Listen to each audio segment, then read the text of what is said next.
Assalamualaikum warahmatullahi wabarakatuh. Perkenalkan, saya Aditya Ramadan dengan NPM 21689000007. Perkenalkan, nama saya Risa Puspita Oktaviani dengan NPM 21689000009. Perkenalkan, nama saya Dina Aprilia dengan NPM 21689000002.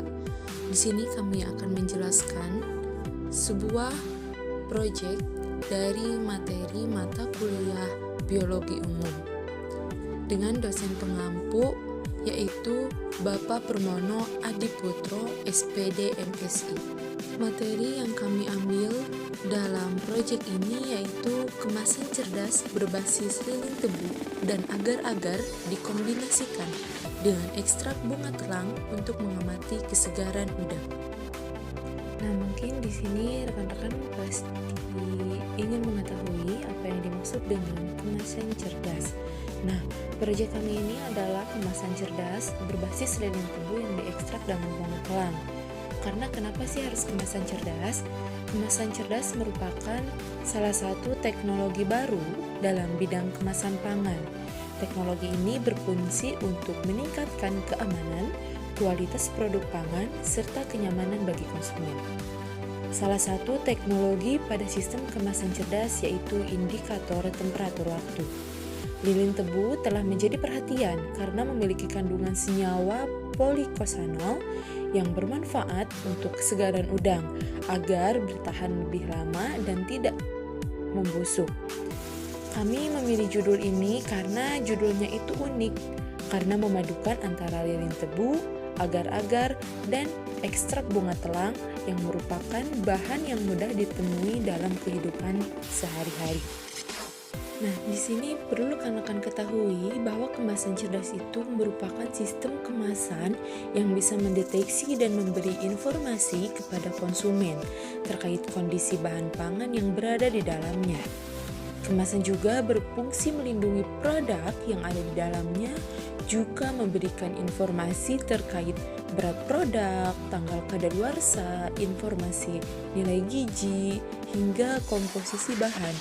Nah, kemasan cerdas atau disebut juga dengan intelligent packaging merupakan sistem kemasan yang bisa mendeteksi dan memberikan sebuah informasi. Informasi yang umumnya diterima oleh kemasan cerdas dapat meliputi antara lain suhu, pH, jumlah gas, hingga aroma. Kemudian, kemasan cerdas akan mengubah informasi tersebut menjadi sebuah indikator tertentu seperti warna pada makanan. Adapun tujuan kemasan cerdas yang diekstrak dengan bunga telang, yaitu tujuannya dari penelitian yang kami buat adalah untuk mengetahui indikator pH yang inovatif seperti label pintar yang dimasukkan ke dalam kemasan dapat dengan mudah dilacak perubahan kualitas makanan. Makanan segar, setengah segar, bahkan makanan yang tidak segar, dan dapat divisualisasikan dengan mata telanjang ketika kondisi pH merubah tanpa penggunaan instrumen yang sangat canggih atau kerusakan sampel oleh analisis kimia. Nah, ekstrak bunga telang atau Clitoria ternate kaya akan antosianin dan senyawa asli aromatik yang memberikan si ternate warna biru yang berbeda. Nah, oleh karena itu digunakan sebagai antioksidan dan pewarna makanan alami pewarnaan. Jadi, tujuan yang utamanya yaitu untuk mengetahui pH optimum dan kandungan senyawa aktif yang berada pada bunga telang tersebut. Manfaat dari penelitian ini adalah untuk memberikan informasi kepada masyarakat luas mengenai kandungan apa saja yang berada pada bunga telang sehingga dapat dimaksimalkan penggunaannya, salah satunya yaitu menjadi sebuah kemasan cerdas dalam mendeteksi kebusukan pada udang. Nah, langkah selanjutnya yaitu ada metode penelitian. Metode penelitian yang pertama yaitu ekstraksi antosianin pada bunga telang, kemudian di spektrum UV-Vis BF pada pH yang berbeda, kemudian diformulasikan melalui film kolorimetri, kemudian bisa mendetek kerusakan atau pembusukan pada udang. Yuk mari kita simak slide berikut ini. Nah, metode penelitian yang pertama yaitu ekstraksi antosianin pada bunga telang. Nah, antosianin yang terdapat pada bunga telang ini memiliki kestabilan yang baik, sehingga sering digunakan sebagai pewarna alami pada makanan. Selain sebagai pewarna, kandungan antosianin pada bunga telang memiliki fungsi sebagai salah satu sumber antioksidan yang berfungsi sebagai penangkal radikal bebas di dalam tubuh manusia. Bunga telang atau Citernatae dikeringkan dalam oven pada suhu 40 Celcius selama 3 jam dan digiling menjadi bubuk halus dengan berat sekitar 25 gram secara seimbang sebelum dicampur dengan 500 ml 75 etanol dengan perbandingan 1:20 dan dikocok dalam panas air pada suhu 40 derajat Celcius selama 6 hari. Kemudian campuran disentrifugasi pada 3500 rpm selama 10 menit untuk menghilangkan residu yang tidak larut dan dipekatkan di bawah vakum menggunakan rotary evaporator pada 50 derajat Celcius.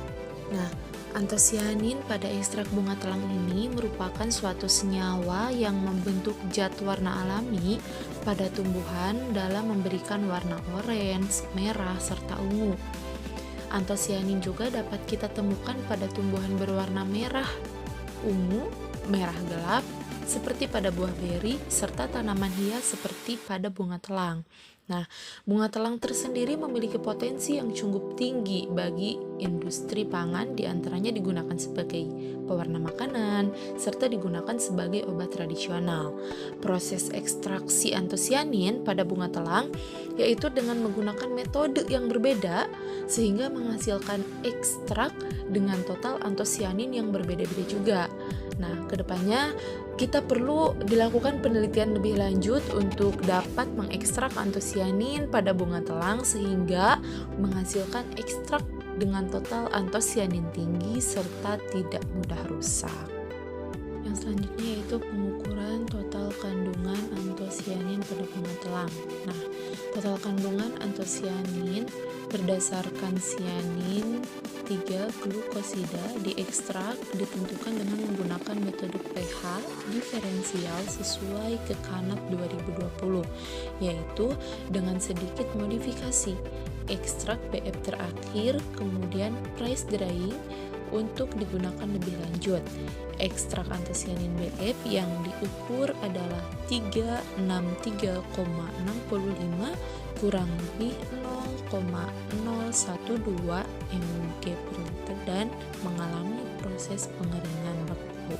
Nah, di sini ada pengukuran total kandungan atau yang terdapat pada struktur bunga telang, yaitu yang pertama ada pelargonidin. Nah, pelargonidin ini adalah maksimum serapan cahaya atau warna yang mempunyai 494 nm per oranye. Yang kedua ada cyanidin. Cyanidin ini adalah yang mempunyai tampak serapan cahaya atau maksimum 506 nm per oranye sampai merah. Sedangkan peonidin yaitu mempunyai 506 nm per oranye sampai merah. Delphinidin 508 nm per merah, petunidin 508 nm per merah, dan malvidin 510 nm per kebiruan sampai dengan merah. Nah, antosianin ini memiliki sifat hidrolik yang memudahkannya larut dalam air. Selain bersifat hidrofilik, antosianin juga dapat larut dalam pelarut organik yang bersifat polar seperti etanol, metanol, aseton, dan kloroform. Kestabilan pada antosianin dalam air maupun pelarut poral yang bersifat netral atau basa dapat lebih dimantapkan dengan penambahan asam organik seperti asam asetat, asam sitrat, atau asam klorida. Kemudian dikombinasikan pelarut poral dengan asam organik yang tepat sehingga mendapatkan kondisi pH yang sangat asam, yaitu pH 1-2 yang dapat lebih memantapkan kestabilan antosianin dalam bentuk kation plapium merah. Sedangkan apabila pelarut dikombinasikan dengan asam lemah, maka perubahan warna antosianin akan berubah menjadi warna merah memudar pada pH 3. Metode penelitian yang kedua yaitu spektrum UV-Vis BF pada pH yang berbeda 2-12. Nah, pada spektrum UV-Vis diekstrak antosianin BF yang diperoleh pada rentang panjang gelombang 400 sampai dengan 700 nm dalam berbagai nilai pH 2.0 sampai 12.0 menggunakan spektrofotometer UV-Vis. BF yang berbeda antosianin ditunjukkan untuk memancarkan respon warna yang berbeda melalui variasi pH asam basa. Ketika pH berubah dari 2 menjadi 5, puncak penyerapan tertinggi dikonfirmasi A. Pergeseran batrokromik dari 550 ke 575 nm, diikuti oleh peningkatan daya serap. Spektrum UV-Vis dari puncak serapan tertinggi muncul quinoidal biru pada 622 nm pH 6 dengan peningkatan intensitas. Yang selanjutnya yaitu formulasi film kolorimetri.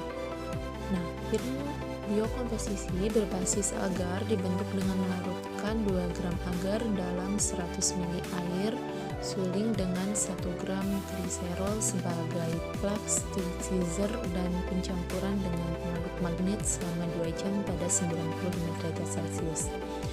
Kemudian, suspensi lilin tebu atau SW disiapkan mengikuti metode berikut. Secara singkat, 5 gram SW granular dilarutkan dalam 100 ml etanol, yaitu sama dengan 95%, dalam penangas air di bawah pengadukan terus-menerus selama 1 jam pada 80 derajat Celcius. Lalu, twin 80 dan kedelai lecithin ditambahkan pada rasio 15% dan 5% berdasarkan berat lilin dan dipanaskan dalam penangas air selama 15 menit pada suhu 80 derajat Celcius. Yang kedua yaitu sebagai hidrolik emulsi. Larutan agar panas dicampur dengan SW pada konsentrasi 1%, 1,5%, dan 2% B/V. Sedangkan emulsi hidrofobik untuk 30 menit pada 80 derajat Celcius. Setelah itu, suhu emulsi diturunkan menjadi 65 derajat Celcius dan 0,2 mg per 100 ml. BF antosianin ditambahkan dengan pengadukan terus-menerus selama 30 menit dan terkena ultrasonikasi pada 65 derajat Celcius selama 8 menit, yaitu untuk menghilangkan gas dan menghilangkan yang terperangkap gembur. Yang ketiga, kemudian 18 gram masing-masing larutan dipindahkan ke diameter 90 mm cawan petri plastik pada permukaan yang rata dan film dikeringkan dengan oven pada suhu 30 derajat Celcius selama 16 jam. Akhirnya, lilin kering dikeluarkan secara manual dari plat untuk analisis lebih lanjut. Nah, di sini kenapa sih kita perlu tentang formulasi film kolorimetri? Karena dengan dilakukannya percobaan analisa kolorimetri, yaitu bertujuan agar seluruh mahasiswa dapat mengetahui cara menentukan kadar atau konsentrasi senyawa berdasarkan metode kolorimetri. Nah, percobaan ini dilakukan dengan prinsip dasar dari metode kolorimetri visual adalah untuk tercapainya kesamaan warna bila jumlah molekul penyerap yang dilewati sinar pada kedua sisi larutan sama persis. Yaitu caranya dengan melakukan bahwa kita bisa membedakan antara tua atau mudanya suatu warna, larutan zat, atau senyawa tergantung pada kepekatannya. Nah, dalam visual kolorimetri ini biasanya dipakai cahaya putih dari matahari atau cahaya lampu biasa yang dipakai alat-alat pembanding yang sederhana yang disebut dengan color comparator atau perbandingan warna. Dari hasil percobaan ini, kita bisa mengetahui sebuah kurva yang didapat merupakan kurva linear, yaitu karena konsentrasi larutan stok yang didapat adalah 0,9950. Nah, yang selanjutnya yaitu respon film kolorimetri terhadap perubahan pH. Di sini bisa dilihat bahwa pH yang berbeda yang dihasilkan dari warna agar-agar transparan atau tambahan dari lilin tebu dan surfaktan karena warna kekuningan yang mengubah respon warna pada tingkat pH yang berbeda. Menemukan bahwa nilai pH dalam larutan asam pada pH 2 berubah dari merah tua dalam agar per BF per 1% SW menjadi merah muda dalam AGR per BF per 1,5% SW dan AGR per BF per 2% SW. Juga pada pH 3 terjadi perubahan yang menjadi merah pucat. Sebaliknya, ketika pH meningkat menjadi 4,5 dan meningkat menjadi 6 dengan sedikitnya plapilium dan quinoidal atau berwarna biru akan berubah menjadi warna abu-abu. Nah, juga pada respon film kolorimetri terhadap lama waktu reaksi yang dihasilkan oleh ekstrak bunga telang, yaitu dapat dilihat bahwa kontrol AGR per BF disimpan pada suhu 4 derajat Celcius dan 25 derajat Celcius yang memiliki ekstrak BF tertinggi, mengungkapkan nilai E menjadi kecil atau lebih rendah dari 5. Nah, pada film indikator lainnya juga menunjukkan bahwa penyimpanan pada suhu 4 derajat Celcius memiliki variasi warna masing-masing kecil yang setara dengan itu diadakan pada 25 derajat Celcius yang memiliki perubahan warna yang lebih tinggi selama penyimpanan dan tampak warna kebiruan pucat pada kasus AGR per BF 1,5% SW dan AGR per BF 2% SW pada suhu 25 derajat Celcius. Nah, untuk langkah selanjutnya kemudian di sini ada aplikasi film kolorimetri untuk memantau kesegaran udang. Sistem pengukuran film AGR per BF per 2% SW digunakan untuk memantau kesegaran udang. Film 35 mm dipasang pada ruang kepala kotak kemasan tutup bagian dalam berisi 55 gram udang segar, tinggi 2,5 cm dari udang dan disimpan pada suhu 25 derajat Celcius. Nilai perubahan warna film ditangkap setiap 3 jam selama 24 jam dengan chromometer portable CR400. Nah, di sini perlu diketahui kenapa sih perlu memantau kesegaran udang? Karena kesegaran merupakan parameter kualitas komoditas perikanan dan kriteria utama penerimaan kepada konsumen. Udang atau disebut dengan Venus mergoinesis lebih cepat busuk dibandingkan ikan dan penanganan di pasar tradisional yang kurang baik dapat menurunkan tingkat kesegarannya. Nah, jadi pada penelitian lilin tebu yang diekstrak dengan bunga telang untuk kesegaran udang ini bertujuan untuk mengetahui cara penanganan dan mutu kesegaran udang yang diperdagangkan di beberapa pedagang eceran pada beberapa pasar tradisional selama disajikan pada awal dan akhir berdagang serta memberikan rekomendasi untuk mempertahankan kesegarannya. Lalu dilanjutkan dengan aplikasi film kolorimetri untuk memantau kesegaran udang. Nah, bisa dilihat pada grafik di samping ini, hasil pemantauan kesegaran udang, pelacakan perubahan warna selama periode penyimpanan adalah dipantau 24 jam pada 25 derajat Celcius. Nilai TPBN terus meningkat selama penyimpanan. Kadar awal TPBN adalah 5,02 mg per 100 gram, kemudian meningkat hingga 24,27 mg per 100 gram. Setelah 24 jam, menurut standar Cina, maksimum batas kandungan TPBN untuk udang adalah 20 mg per 100 gram. Ini menunjukkan bahwa sampel udang yang disimpan lebih dari 9 jam tidak layak dikonsumsi oleh manusia.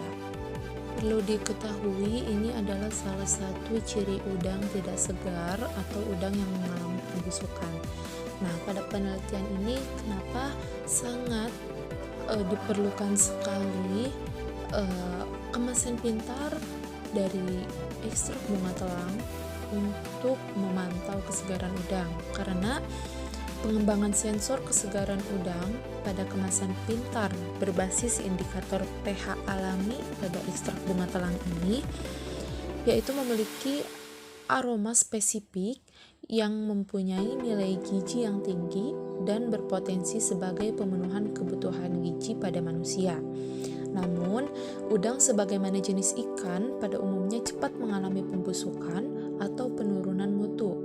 Jadi penilaian kesegaran pada udang sampai saat ini masih menggunakan cara-cara sensori seperti penampakan pada mata dan kulit, tekstur, bau, dan warna, di mana cara-cara tersebut memiliki kelemahan, yaitu memberikan hasil yang berbeda-beda untuk tiap penilaian. Nah, jadi hal ini sangat diperlukan karena kemampuan dalam menggunakan cara sensoris berbeda satu sama lain, sehingga perkembangan kemasan pintar atau intelligent packaging dengan sensor yang dapat mendeteksi tingkat kemunduran mutu udang merupakan inspirasi dan inovasi baru dalam memberikan arti kemudahan, kepraktisan, jaminan mutu, serta keamanan pangan hasil-hasil perikanan di masa depan termasuk pada udang. Nah, jadi kesimpulan dari kemasan cerdas berbasis lilin tebu dan agar-agar yang diekstrak dengan bunga telang untuk kesegaran udang ini adalah, dalam penelitian ini metode pengecoran atau penguapan pelarut digunakan untuk mengembangkan film kolorimetri cerdas yang menggabungkan ekstrak SW dan BF ke dalam matriks agar SW per BF per agar. Perubahan warna bertahap telah diamati dalam ekstrak BF dari merah ke biru dan hijau pada pH 2-12. Film kolorimetri muncul warna hijau ketika uap amonia adalah gas yang tidak berwarna dengan bau yang sangat menyengat.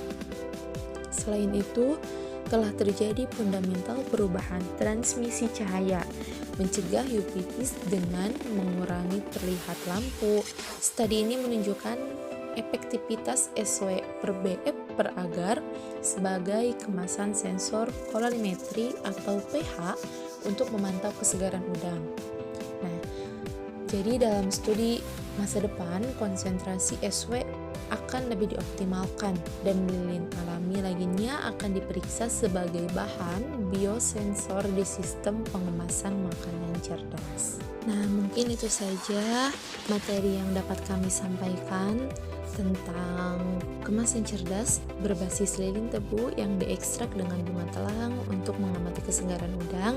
Semoga materi yang telah disampaikan dapat bermanfaat bagi kita semua, juga bisa dikembangkan menjadi salah satu riset khususnya yang berada di wilayah Kabupaten Subang. Terima kasih. Assalamualaikum warahmatullahi wabarakatuh.